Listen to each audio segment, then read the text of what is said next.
Many parents are looking for gentle sleep training methods for their babies or toddlers or preschoolers, and good news is that there is a great sleep training method called the camping out sleep training method. Now, you may have heard of something like this or some slight variations of it, and truth be told, there's so many ways that one sleep training method can be used in several different ways, and the camping out method is one of them. So today we're going to talk about exactly what is the camping out sleep training method, when should you use it, how should you use it, and all the things about the actual step-by-step of what exactly to do when you're using the camping out sleep training method. So let's jump in. Hello everyone, welcome back to my channel. If you're new here, my name is Missy. I'm a certified pediatric sleep consultant with my degree in child life psychology. I'm so excited to share about the camping out sleep training method with you today. So obviously, let's define what exactly is the camping out sleep training method. So the camping out sleep training method is a great sleep training method for babies who are 6 months and older. So yes, you can use this with a 3-year-old, a 4-year-old, a 5-year-old, but you can also use it with a 6-month-old because this is a very gentle sleep training strategy in which you, the parent, are staying in your child's room until they fall asleep. Some parents will stay in the room all night long for the first couple nights of using this sleep training method, but I don't really love doing that.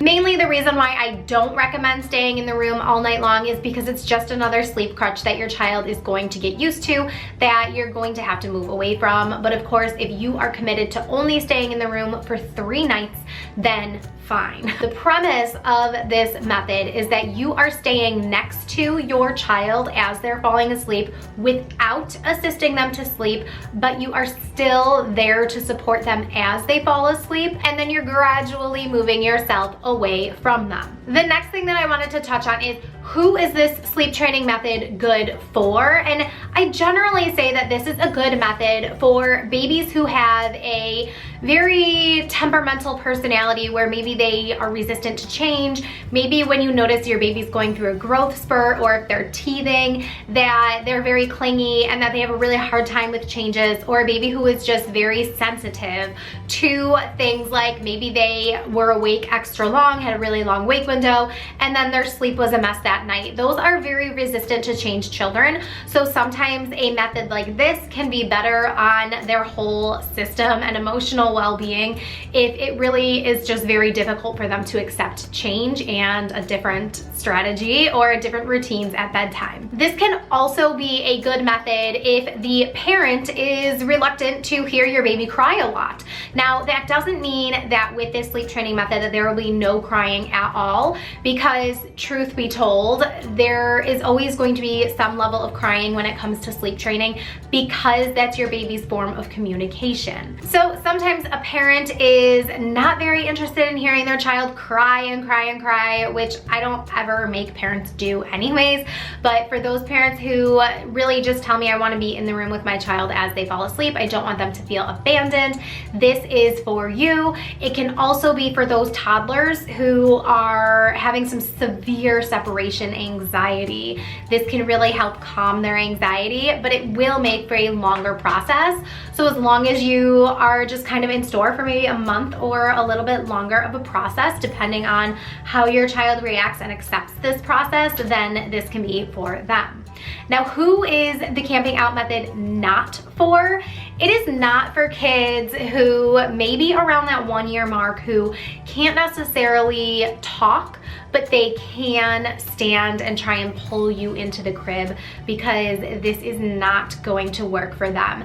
It is not going to be for a child who is just going to stand there and expect you to pick them up and rock them to sleep and not be comforted by your presence in the room. You will know if this is your child if you listen and watch this whole video and you decide to go for it and your baby ends up crying for hours and hours and hours and hours, even though you are right there. That is not something that I want your baby to do. So I would say that this method is not for you. Now, I did mention the when you should use this sleep training method, 6 months and up.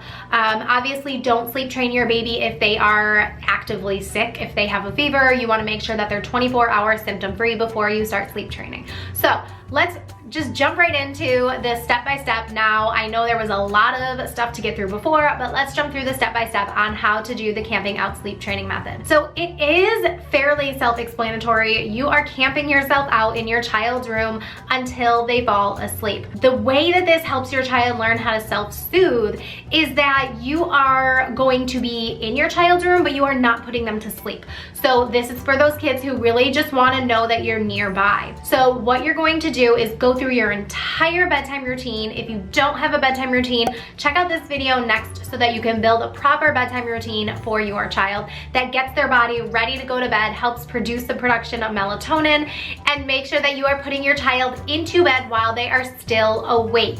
Now I know there's this whole thing about drowsy but awake. I actually have another video on that right here. If you are interested, I have lots of different videos on this channel, so check them out. If something doesn't make sense to you that I'm talking about right now, there's probably another video that goes in depth about it. You want to make sure that your child is calm and awake when you put them to bed. You are going to go through your whole bedtime routine, use a key phrase such as good night, I love you, I'll see you in the morning, give lots and lots of hugs and kisses, and then sit down right next to their crib or bed. You are not putting your hand on your child, you are not rubbing their back until they fall asleep, you are not patting their butt or like rubbing the side of their face, you are just simply sitting. Some parents will sit with their back to their child so that they're not having that eye-to-eye contact. I'm not really a stickler on if you're facing your child or facing away from your child. If you have an older toddler who's continuously, like I have had some clients whose kids will like grab the parent's face and make them look at them. If that is the case, then I would say turn your back to your child but still be there, and just keep your phrase on repeat if your child is trying to talk to you. Good night, I love you, I'll see you in the morning, or whatever your phrase is going to be. You're going to sit there until your child falls asleep. Now, you might ask, well, what do I do when my kid starts crying? You want to give them a moment, just give them a minute and see if they self-soothe. That is the whole point of this entire sleep training journey, is to help your child self-soothe so that you don't have to be in there as they're falling asleep. So give them a chance to self-soothe, and if they don't, then, and they really just start escalating to a point where you're uncomfortable or you can tell that they're very uncomfortable, then you can tend to your child. And by that, I mean minimal tending to your child, in which you can rub their back, pat their butt, rub the side of their face, or whatever it might be to help calm them down. As soon as they are calm, or if it's been 1 minute of soothing, I want you to remove your hand and sit back down right where you were. You're gonna keep repeating and repeating and repeating until they fall asleep. Once they're asleep, you can leave the room. Now, we did talk about those very resistant to change children. If your child absolutely will not calm down without your hands on them,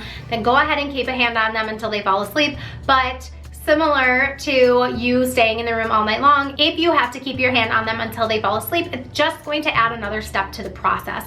So I always start with the least amount of intervention possible to see what your child really can handle, and then add on support as needed. So you want to start with the most minimal interaction possible. Now, once your child falls asleep, then you can leave the room. Some parents will stay in the room. I don't find it necessary, but when your child wakes up in the middle of the night, you're going to do the same thing. So I always tell my clients that if you are interested in using this sleep training method, you need to be very committed to it at 3 a.m. as well as at bedtime. So when they wake in the middle of the night, you need to do the same exact thing that you did at bedtime on repeat. There is no negotiating with those toddlers or preschoolers who say they're hungry and they just need a snack. Like, no, absolutely not. We're not giving in. You are the parent, they are the child.